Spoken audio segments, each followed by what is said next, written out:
అందరికీ నమస్తే. ఈరోజు ఈ వీడియోలో సేవా రంగంలో తెలంగాణ మహిళ అయినటువంటి సరోజినీ నాయుడు గారి గురించి తెలుసుకుందాం. సరోజినీ నాయుడు 1879 సంవత్సరం ఫిబ్రవరి 13న హైదరాబాద్లో జన్మించింది.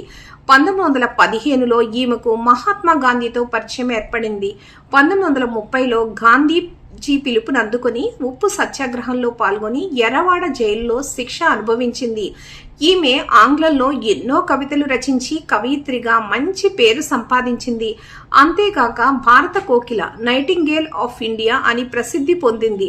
గాంధీజీ పరిచయం అనంతరం భారతదేశం అంతటా పర్యటించి యువజన సంక్షేమం గురించి, శ్రమ సౌందర్యం గురించి, మహిళా విమోచనం గురించి ఉత్తేజపూరితమైన ఉపన్యాసాలు ఇచ్చి ప్రజలలో చైతన్యం తీసుకువచ్చింది. స్వాతంత్ర్యోద్యమ పోరాటంలో కూడా ఈమె సేవలు అజరామరం. దేశానికి స్వాతంత్రం లభించిన తర్వాత దేశంలోనే మొట్టమొదటి మహిళా గవర్నరుగా ఉత్తరప్రదేశ్కు నియమించారు. గవర్నరు పదవిలో ఉండగానే 1950 మార్చి 2న కన్ను మూసింది. లక్నోలో ఆమె జ్ఞాపకార్థం ఒక స్మారక చిహ్నాన్ని నిర్మించారు. సరోజినీ నాయుడు ఇంత గొప్పవారన్నమాట. ఆమె 1879 సంవత్సరం ఫిబ్రవరి 13న హైదరాబాద్లో జన్మించారట. 1915లో ఈమెకు మహాత్మా గాంధీతో పరిచయం ఏర్పడిందంట. 1930లో గాంధీజీ పిలుపునందుకొని ఉప్పు సత్యాగ్రహంలో కూడా పాల్గొని ఎర్రవాడ జైల్లో శిక్ష కూడా అనుభవించారట.